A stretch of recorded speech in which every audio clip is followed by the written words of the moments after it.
അപ്പോൾ നമ്മുടെ ചാനലിൽ ഞാൻ കഴിഞ്ഞ ആഴ്ച ചെയ്ത ഒരു ടെക് ന്യൂസ് ഉണ്ട്, അതായത് ലാസ്റ്റ് വീഡിയോ, ഇതിന് മുമ്പത്തെ വീഡിയോ. ആ ഒരു ടെക് ന്യൂസിനകത്ത് നമ്മളൊരു കാര്യം ഡിസ്കസ് ചെയ്തത്, ഒരു ന്യൂസ് ഡിസ്കസ് ചെയ്തതാണ്. അതായത് IDCയുടെ ഗ്ലോബൽ ഒരു റിപ്പോർട്ട് പ്രകാരം ഇന്ത്യയിലെ ടോപ്പ് 1 മാർക്കറ്റ് ഷെയർ ഉള്ള ബ്രാൻഡ് എന്ന് പറയുന്നത് വിവോ ആണ്. ഇത് കണ്ടപ്പോൾ തൊട്ട് ഞാനും ഇങ്ങനെ ആലോചിച്ചുകൊണ്ടിരിക്കുക, അതെങ്ങനെ ശരിയാവും, എങ്ങനെയാണ് വിവോ ഫസ്റ്റ് വരുന്നത്? ഇത്ര നാൾ ഒരു 4th 5th റേഞ്ചിലൊക്കെ ആയിരുന്നു. ഫസ്റ്റ് സെക്കൻഡ് ഷൗമി, അല്ല തേർഡൊക്കെ വന്നിട്ടുണ്ട് കേട്ടോ. ഫസ്റ്റ് സെക്കൻഡ് ഷൗമിയാണ്, ഷൗമിയും സാംസങ് അങ്ങനെ ഇങ്ങനെ മാറി നിൽക്കുമായിരുന്നു. പക്ഷേ വിവോ എങ്ങനെ ടോപ്പ് വന്നെന്നുള്ള വലിയൊരു ക്വസ്റ്റ്യൻ ആയിരുന്നു. അത് കഴിഞ്ഞ് നമ്മൾ കുറച്ചുകൂടെ റിസർച്ച് ചെയ്തു. അതേപോലെ തന്നെ IQ അതിനകത്ത് 6ാം സ്ഥാനത്തോ 7ാം സ്ഥാനത്തോ ഒക്കെ വന്നിട്ടുണ്ടായിരുന്നു. അതായത് കയറി വന്നായിരുന്നു. സോ ഫുൾ സ്ട്രാറ്റജി അവരുടെ മാറിയിരിക്കണം. അപ്പോൾ അതിനെപ്പറ്റി ഒരു ചർച്ചയാണ് നമ്മുടെ ഒരു വീഡിയോ.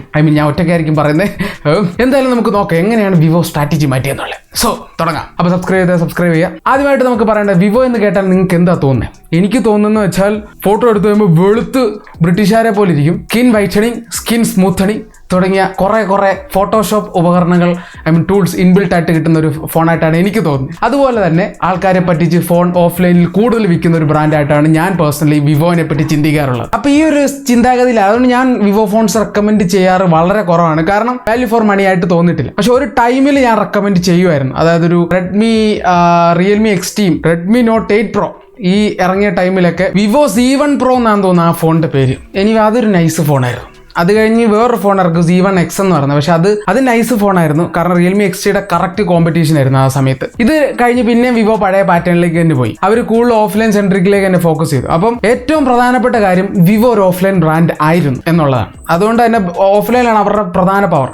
അതേപോലെ തന്നെ കടക്കാരുമായിട്ട് മീൻസ് ഷോപ്പുകളിൽ അത്യാവശ്യം കൂടുതൽ മാർജിൻ കൊടുക്കുന്ന ഒരു ബ്രാൻഡ് കൂടാണ് വിവോ. പക്ഷേ ഈ സാധനം പണ്ട് തൊട്ടേ തുടർന്നുകൊണ്ടിരുന്നത്. ഇപ്പൊ എന്താണ് പ്രത്യേകത വന്നെന്നുള്ളത് ഞാനും ആലോചിച്ചുകൊണ്ടിരിക്കുകയാണ്. അപ്പോഴാണ് ഇവർ ചെറിയ സ്ട്രാറ്റജി മാറ്റുന്നതിനെ പറ്റി നമുക്ക് മനസ്സിലായി തുടങ്ങിയത്. അതായത് ഒന്നാമത്തെ സ്ട്രാറ്റജി എന്ന് പറയുന്നത്, വിവോ പണ്ട് തൊട്ടേ ക്യാമറയിൽ കൂടുതൽ ഫോക്കസ് ചെയ്യുന്നുണ്ടായിരുന്നു. അവർ ഈ പറഞ്ഞ സ്കിൻ വൈറ്റനിങ് അല്ലെങ്കിൽ ഒരു സംഭവം കുറേ ഫിൽറ്ററൊക്കെ വെച്ചുള്ള സംഭവം ആണെങ്കിൽ പോലും കുറച്ചുനാൾ കഴിഞ്ഞ് അവർ കാൾ സൈസ് എന്ന് പറഞ്ഞ വലിയ ക്യാമറ ബ്രാൻഡുമായിട്ടുള്ള ഒരു കൊളാബറേഷൻ നടത്തി. ഹാസൽബ്ലാഡ് കൊണ്ട് OnePlusന് ഗുണം ഉണ്ടായെന്നുള്ളത് എനിക്ക് ഇപ്പോഴും വലിയൊരു സംശയമാണ്. എന്തായാലും വിവോ സൈസ് കൊണ്ട് നല്ല ഉപകാരപ്പെട്ടിട്ടുണ്ട്. സൈസിന്റെ ഫോൺ ഇറങ്ങിയതോടെ മീൻസ് സൈസിന്റെ ആ ഒരു കൊളാബറേഷനോടുകൂടെ വിവോയുടെ X series one of the top phones ആയി മാറി. ഇപ്പോഴും നിങ്ങൾ നോക്കിയാൽ മതി, ആൻഡ്രോയിഡിൽ ഏറ്റവും ഹയസ്റ്റ് ക്യാമറ റേറ്റിംഗ് ഉള്ള ഫോണുകൾ ഒന്ന് വിവോ ആണ്. ഗൂഗിൾ പിക്സൽ, സാംസങ് ഒക്കെ ഉണ്ട്, അതിന്റെ കൂടെ വിവോ ഉണ്ട്. ഈവൻ ഞാൻ ആണെങ്കിൽ പോലും ഞാൻ പറയാറുണ്ട്, ഈ പറഞ്ഞ X സീരീസ് അത് നൈസാണ്, അതിന്റെ ക്യാമറ വേറെ ലെവലാണ്, അത് പറയാറുണ്ട്. അതുമല്ല അവർ നന്നായിട്ട് പണിയെടുക്കുന്നുണ്ട്, അത് വേറെ. പിന്നെ ഇപ്പോഴും ചെറിയ സ്കിൻ സംഭവമൊക്കെ ഉണ്ട് കേട്ടോ. അത് അവർ തന്നെ ഓപ്ഷൻ കൊടുത്തിട്ടുണ്ടെന്ന്, നാച്ചുറൽ അങ്ങനെ കുറേ സാധനം. അതായത് ക്യാമറയിൽ ഇവർ കുറെ ഇമ്പ്രൂവ്മെന്റ് വരുത്തിയിട്ടുണ്ട്. ഇനി അതേപോലെ തന്നെ ഇവരുടെ V സീരീസ്, ഇതൊരു പ്രധാനപ്പെട്ട സീരീസ് ആണ്. ഓഫ്ലൈനിൽ ഏറ്റവും കൂടുതൽ വിറ്റ് വന്ന സീരീസ് ആണ്. പക്ഷെ ഞാൻ ഒരിക്കലും റെക്കമെൻഡ് ചെയ്തില്ല ചവർ ഫോൺസ് എന്ന് ഞാൻ പറഞ്ഞുകൊണ്ടിരുന്നത്. കാരണം അതിന്റെ പ്രൈസ് ആണ്. അവർ ഓഫ്ലൈനിൽ എപ്പോഴും ഡിസ്പ്ലേയും ബാക്ക് ഡിസൈനാണ് കൂടുതൽ ഫോക്കസ് ചെയ്യുന്നത്. ആൾക്കാരെ കാണുമ്പോൾ തന്നെ ഒരു ഫസ്റ്റ് ഇംപ്രഷൻ കൊടുത്ത് മേടിപ്പിക്കുക എന്നുള്ള. അകത്ത് ചിലപ്പം പറഞ്ഞ പെട്ടിയൊട്ടയുടെ എഞ്ചിനായിരിക്കും വെക്കുന്നത്, അതാണ്. പക്ഷെ കാണാൻ നല്ല ബെൻസ് പോലെ ഇരിക്കും. അപ്പോൾ ഈ ഒരു സ്ട്രാറ്റജി ആയിരുന്നു ഇത്ര നാൾ. പക്ഷെ ഇപ്പോൾ സ്ട്രാറ്റജി ഇച്ചിരി വ്യത്യാസം വരുത്തി. അറ്റ്ലീസ്റ്റ് ഇവർ കാണാൻ ബെൻസ് പോലത്തെ ഒരു സെറ്റപ്പ് ഒക്കെയാണ് വെക്കുന്നെങ്കിലും അകത്ത് വലിയ കുഴപ്പമില്ലാത്ത കിയയുടെ എഞ്ചിനിലും വെക്കുന്നുണ്ട്. അപ്പം അങ്ങനെ ഒരു പ്രത്യേകത കൂടെ ഉണ്ട്. അതുപോലെ തന്നെ വിവോയുടെ കഴിഞ്ഞ V സീരീസ് വെച്ച്, അതായത് ഒരു വർഷം കഴിയുമ്പോൾ കുറച്ച് ഇമ്പ്രൂവ്മെന്റ് ആയിരുന്നു. ഇപ്പൊ പക്ഷേ ഇവർ V40 ഇറങ്ങിയതോടെ നല്ല ഇമ്പ്രൂവ്മെന്റ് ആണ് വന്നത്. അതായത് പെട്ടെന്ന് ഒരു താരതമ്യേന ഒരു കുറച്ചുകൂടി ഇമ്പ്രൂവ്മെന്റ് ഉണ്ട്. കുറച്ച് ഡിസ്പ്ലേയിലും പെർഫോമൻസിലും ഇവൻ IP റേറ്റിംഗ്, സ്റ്റീരിയോ സ്പീക്കേഴ്സ്, കുറച്ച് സാധനങ്ങൾ കൊടുത്ത് പ്രൈസും അതേപോലെ കൂട്ടി. എന്നാൽ ഓഫ്ലൈനിൽ കുറെ ബാർഗൈനൊക്കെ ചെയ്തെടുക്കാം. അപ്പം കുറച്ച് ഇമ്പ്രൂവ്മെന്റ് അവിടെ എത്തിയതോടെ അവിടെ കുറച്ച് സെയിൽ വന്നു. പിന്നുള്ളതാണ് IQ. അതെ, വിവോ എന്ന് പറയുമ്പോൾ ഇപ്പം ക്യാമറയാണ് പ്രധാനപ്പെട്ട ഒരു സംഭവം. അതേപോലെ ഒരു പ്രീമിയം ബ്രാൻഡായിട്ട് കരുതുന്ന ഒരു സ്കീം കൂടെ ഉണ്ട്. അതിവർ ആദ്യം തൊട്ട് അങ്ങനെ സ്ട്രാറ്റജി കൊണ്ടുവന്നുകൊണ്ടാണ്. പക്ഷേ ഏറ്റവും ചവർ, എപ്പോഴും നമ്മൾ പൊക്കി പറയുമ്പോൾ കുറച്ച് താത്തി പറയണം, ഏറ്റവും ചവർ ഫോൺസ് എന്ന് പറയുന്നത് വിവോയുടെ Y സീരീസ് ആണ്. ഇത്രയ്ക്കും ചവർ സാധനം വേറെ ഇല്ല. ചിലപ്പോൾ അത് യൂസ് ചെയ്യുന്നവർക്ക് ചിലപ്പോൾ ഒഫൻഡഡ് ആയി കാണും. പക്ഷേ സത്യം അതാണ്. കാരണം ചിലപ്പം അത് ചവർ ഫോൺ ആകുന്നതിന്റെ കാരണം ഞാൻ പല വീഡിയോയിൽ പറഞ്ഞിട്ടുള്ളൂ. കമ്പാരിസൺ വെച്ച് നിങ്ങൾ 15,000 രൂപ കൊടുക്കുമ്പോൾ വിവോയുടെ Y ഫോൺ എടുക്കുന്നതിൽ നല്ലത് വേറൊരു ബ്രാൻഡിന്റെ X or Y ഫോൺ എടുക്കുന്നതായിരിക്കും, വേറൊരു ബ്രാൻഡിന്റെ. കാരണം ആ ഫോൺ ആ പ്രൈസിൽ ഈ ഒരു ഫോണിൽ കമ്പാരിറ്റീവ്ലി ബെറ്റർ ആയിരിക്കും. അങ്ങനെയാണ് ഈ ഫോൺ ചവറാകുന്നത്, മറ്റേ നല്ലത്. അതാണ് പോയിന്റ്. ചിലപ്പോൾ നിങ്ങൾ ഉപയോഗിക്കുന്ന ഫോൺ നിങ്ങൾക്ക് ഓക്കെ ആയിരിക്കും, പക്ഷേ നമ്മൾ ഓവറോൾ മൊത്തത്തിൽ നോക്കുമ്പോഴാണ് ആ കമ്പാരിസൺ വരുന്നത്. അതുകൊണ്ട് മാത്രം, അല്ലാതെ ഫോൺ ഒറ്റയടിക്ക് ചവർന്നല്ല, നോട്ട് ദ പോയിന്റ്. അപ്പോൾ അതൊരു സംഭവമാണ്. പക്ഷേ ഈ പറഞ്ഞ ഓഫ്ലൈൻ മാർക്കറ്റ്സിൽ Y200 Pro എന്ന് പറഞ്ഞ ഫോൺ ഭയങ്കര ബെസ്റ്റ് സെല്ലറായിരുന്നു വിവോയുടെ. അതൊക്കെ ഒരു സംഭവമാണ്. ഇനി സ്ട്രാറ്റജി പതിയെ കൊണ്ടുപോയിക്കൊണ്ടിരുന്നപ്പം ഇവർക്ക് വാല്യൂ ഫോർ മണി ഫോൺസ് അല്ലെങ്കിൽ ഓൺലൈനിലേക്ക് ഇറങ്ങണമെന്നുണ്ട്. ഇവർ കുറച്ച് ശ്രമം നടത്തി, പക്ഷെ അത് വിജയകരമായില്ല. നല്ല ഫോൺസ് ആയിരുന്നു ഇറക്കിയത്. എന്നിട്ട് ഇവർ എന്ത് ചെയ്ത്, ഇവർക്ക് ഡയറക്റ്റ് ഇറങ്ങാൻ പറ്റത്തില്ല. സോ ഇവരെന്ത് ചെയ്തു, അപ്പോഴാണ് IQ കൊണ്ടുവരുന്നത്. വിവോ എന്ന് കേട്ടാൽ ക്യാമറ എന്നുള്ളൊരു സ്കീം ചെറുതായിട്ട് കൊണ്ടുവന്നു. അതേപോലെ IQ എന്ന് കേട്ടാൽ നിങ്ങൾ എന്ത് ചിന്തിക്കും, പെർഫോമൻസ് എന്ന് ചിന്തിക്കും. ആ ഒരു സ്കീമിലേക്ക് കൊണ്ടുവന്നിരിക്കുകയാണ്. കാരണം ഇതും IQ ആണ്, IQ Neo 7 Pro. അതെ, അപ്പം പെർഫോമൻസ്, അതായത് ഇപ്പോൾ IQ എന്ന് പറഞ്ഞ ബ്രാൻഡ് എല്ലാ പ്രൈസ് സെഗ്മെന്റ്സിലും ബെസ്റ്റ് പെർഫോമൻസ് ആണ് തരുന്നത്. അത് വേറൊരു ഫോണും ബീറ്റ് ചെയ്യാൻ പറ്റില്ല. കാരണം എല്ലായിടത്തും ടോപ്പ് പ്രോസസ്സറാണ് അവർ കൊടുത്തിരിക്കുന്നത്. അപ്പൊ ഓൺലൈനിൽ ഇവർ ചെറുതായിട്ടൊരു കോളിളക്കം സൃഷ്ടിച്ചു. ഇനി IQ അങ്ങനെ ഷൈൻ ചെയ്യുമ്പോൾ വിവോയ്ക്ക് സ്വാഭാവികമായിട്ട് ചെറിയൊരു ചൊറിച്ചിലൊക്കെ ഉണ്ടാകാം. അതുകൊണ്ട് തന്നെ വിവോ എന്ത് ചെയ്തു, വിവോ T സീരീസ് എന്ന് പറഞ്ഞ ഫോൺ ഇറക്കി. വിവോ V40 Proന്റെ കുറച്ച് ടോൺ ഡൗൺ എഡിഷൻ ആയിട്ട് T3 Ultra എന്ന് പറഞ്ഞ ഫോൺ ഇറക്കി. ഇപ്പോഴും ഞാൻ 30K റെക്കമെൻഡ് ചെയ്തൊരു ഫോണാണ്. നമ്മൾ അതിന്റെ റിവ്യൂവും ചെയ്തിട്ടുണ്ട്. കിടിലൻ ഫോണാണ്. കാരണം ഇതിനകത്ത് ടോപ്പ് ലെവൽ പെർഫോമൻസും കൊടുത്തിട്ടുണ്ട്. ഡിസ്പ്ലേ നൈസാണ്, ക്യാമറ നൈസാണ്, IP റേറ്റിംഗും ഉണ്ട്. എല്ലാം അടിപൊളിയാണ്. എല്ലാ സാധനവും വളരെ ബാലൻസ് ആയിട്ട് ആ ഫോണിനകത്ത് വെച്ചിട്ടുണ്ട്. അതാണ് ആ ഒരു ഫോൺ. അത് വന്നോടാണ് എനിക്ക് ആക്ച്വലി വിവോട് ചെറിയൊരു താല്പര്യം വന്നത്. ഈ വിവോനെ പറ്റി പറയുമ്പോൾ നിങ്ങൾ ആരും വിചാരിക്കുക സ്പോൺസർ ചെയ്യുന്നത്. കാരണം ഒരിക്കലും നമ്മുടെ ചാനൽ അവർ കാണുന്നില്ല. അത് ആദ്യം മനസ്സിലാക്കുക. സ്പോൺസർ ചെയ്യണമെന്നുണ്ടെങ്കിൽ മിനിമം ഒരു 5 ലക്ഷം ഫോളോവേഴ്സ് ഒക്കെ വേണം. നമുക്കതില്ല. അതുകൊണ്ട് അങ്ങനത്തെ തെറ്റിദ്ധാരണയൊന്നും മനസ്സിലുണ്ടായിരിക്കരുത്. പിന്നെ താഴെ ഞാൻ ലിങ്ക് കൊടുക്കുമെന്നും വിചാരിക്കണ്ട.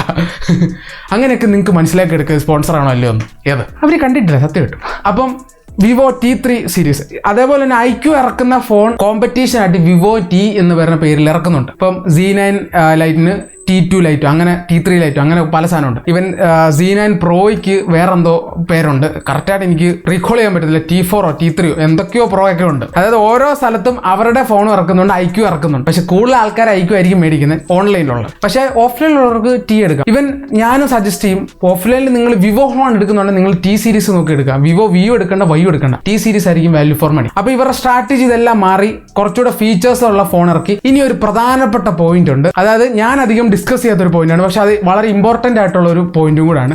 After sale service. ഏറ്റവും ബെസ്റ്റ് ആഫ്റ്റർ സെയിൽ സർവീസ് തരുന്ന ഒരു ബ്രാൻഡിൽ ഒന്നാണ് Vivo. First Samsung of course ഉണ്ട്, വിവോ സെക്കൻഡ് വേണമെങ്കിൽ പറയാം. ഒപ്പോയും നല്ലതാണ്. കാരണം ഓഫ്ലൈനിൽ കൂടുതൽ വിൽക്കുന്ന ബ്രാൻഡുകൾക്ക് കൂടുതൽ സർവീസ് എന്ന് പറഞ്ഞൊരു അല്ലെ സർവീസിന്റെ കാര്യത്തിൽ കുറച്ചുകൂടെ പ്രയോറിറ്റി കൊടുക്കുന്നവരാണ്. പക്ഷെ ഓൺലൈനിലുള്ളവരാണ് ഇച്ചിരി മോശം, ലൈക്ക് മോട്ടറോള. അതെ, ഇരിക്കട്ടെ ഒരെണ്ണം. അപ്പം നല്ല ആഫ്റ്റർ സെയിൽ സർവീസ് ആണ്. Even green line issues, quality ഇഷ്യൂസിൽ പോലും വിവോ പുറകിലാണ്. അതെ, പുറകിലാണെന്ന് വെച്ചാൽ നല്ലതാണ്. കാരണം OnePlus ഗ്രീൻ ലൈൻ ഫേമസ് ആണ്. സാംസങ്ങും ചില സമയത്ത് ഓരോ ഇഷ്യൂസ് പറയാറുണ്ട്. ബാക്കി പല ബ്രാൻഡുകളും ഗ്രീൻ ലൈൻ ഇഷ്യൂസ് പറയുന്നുണ്ട്. നെറ്റ്വർക്ക് ഇഷ്യൂസ് പല ബ്രാൻഡുകൾ പറയുന്നുണ്ട്. എന്നാൽ പോലും വിവോയുടെ ഫോണുകൾ ഗ്രീൻ ലൈൻ കുറവാണ്, ഇല്ലെന്നല്ല. അവിടെ എൻ്റെ ഫോണിൽ ഗ്രീൻ ലൈൻ ഉണ്ട്, ഐ അഗ്രി, എനിക്ക് മനസ്സിലായി.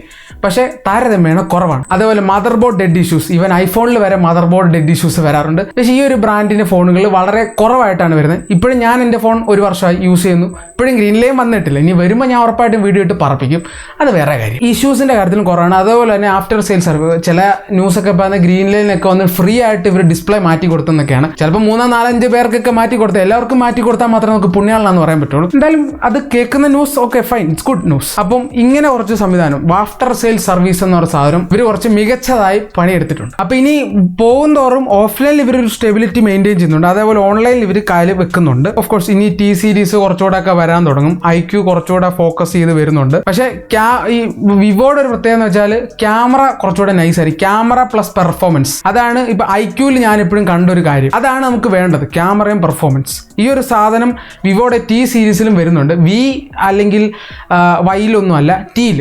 ഞാൻ T കൂടുതൽ പറയുന്നത് TT, നിങ്ങളുടെ തലയിൽ ഇരുന്നോട്ടെ, T. ഓക്കെ, അപ്പം അതൊരു നല്ല പോയിന്റ് ആണ്. പെർഫോമൻസ് പ്ലസ് ക്യാമറ, ആ ഒരു കാൾ സൈസിന് ഗുണം വിലക്കുറവിലും വരുവാണെങ്കിൽ നല്ലതായിരിക്കും. പല ബ്രാൻഡുകളും പെർഫോമൻസ് ക്രാക്ക് ചെയ്യുമെങ്കിൽ ക്യാമറ ക്രാക്ക് ചെയ്യുന്നില്ല. പക്ഷേ IQ Neo 9 Pro ഞാൻ കുറെ പേരുടെ എക്സ്പീരിയൻസ് അത്ര നല്ല ക്യാമറ ആയിട്ട് കേൾക്കുന്നില്ല. കുറെ പേര് പറയുന്നത് ബ്രോ പൊട്ട ഫോട്ടോയാണ്. ഓക്കെ, ബട്ട് ചിലർ പറഞ്ഞ് ഇന്ന സെക്ഷൻ നല്ലതാണ്, ലൈക്ക് പോർട്രേറ്റ് നല്ലതാണ്, അങ്ങനെ പറയുന്ന കുറെ ആൾക്കാരുണ്ട്. സോ സം സിനാറിയോസ് ഇനി ഇമ്പ്രൂവ് ചെയ്യാനുണ്ട്. എന്തായാലും നല്ല കാര്യം. ഇനിയുള്ളത് വിവോയുടെ കുറച്ച് ഉടായ്പകളെ പറ്റി ചർച്ച ചെയ്യാം.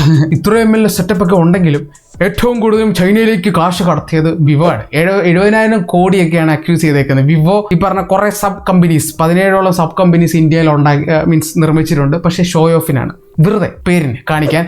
എന്നിട്ട് ഇതിൻ്റെയൊക്കെ ഒരു മീൻസ് കമ്പനി സ്കൂൾ ഉണ്ടാക്കി കഴിഞ്ഞിട്ട് അതിൻ്റെ പ്രോഫിറ്റ് എല്ലാം കൂടെ നൈസായിട്ട് ചൈനയിലേക്ക് കടത്തുന്നൊരു ന്യൂസ് ഉണ്ട്. മണി ലോണ്ടറിങ്ങിന് ഇഷ്ടം പോലെ കേസുകളുണ്ട്. സോ ആ ഒരു കാര്യത്തിൽ അവരൊരു മികച്ച ഒരു ടോപ്പ് റാങ്കിങ്ങിലേക്ക് വന്നുകൊണ്ടിരിക്കുകയാണ്. ബാക്കി ബ്രാൻഡുകൾ പുണ്യാളന്മാരെന്നല്ല, ബാക്കി ബ്രാൻഡുകളുണ്ട്, പക്ഷേ താരതമ്യേന അണ്ണന്മാരാണ് കൂടുതലും ചൈനയിലേക്ക് സെറ്റ് ചെയ്യുന്നത്. എന്തായാലും അത് നന്നാവോ ഇല്ലയോ എന്ന് എനിക്കറിയത്തില്ല. എനിവേ നന്നായെന്ന് അവർക്ക് നല്ലത്, നമുക്ക് പ്രത്യേകിച്ച് കാര്യമൊന്നുമില്ല. പിന്നെ നമുക്ക് ഏറ്റവും നല്ലതെന്ന് വെച്ചാൽ ഇവർ കോമ്പറ്റീറ്റീവ് ആയിട്ടുള്ള ഫോൺസ് ഇറക്കുമ്പോൾ ബാക്കിയുള്ള ഉറക്കം തൂങ്ങി ബ്രാൻഡുകൾ കുറച്ച് ഉണർന്ന് നല്ല വല്ലതും ഇറക്കിയെന്നിരിക്കുക. അത് മാത്രമാണ് നമ്മുടെ ലക്ഷ്യം. അല്ലാതെ ഇവർ മാത്രം ബെറ്റർ ആകുന്ന നമ്മൾ ഒരിക്കലും പ്രൊമോട്ട് ചെയ്യരുത്. കാരണം മോണോപ്പൊളി ക്രിയേറ്റ് ആവും. ഇവരുടെ കൂടെ തന്നെ ബാക്കിയുള്ളവർ ഉണരണം. അതാണ് എൻ്റെ ഒരു ഇത്. എനിവേ, അപ്പോൾ ഇതാണ് വിവോയുടെ സ്ട്രാറ്റജി.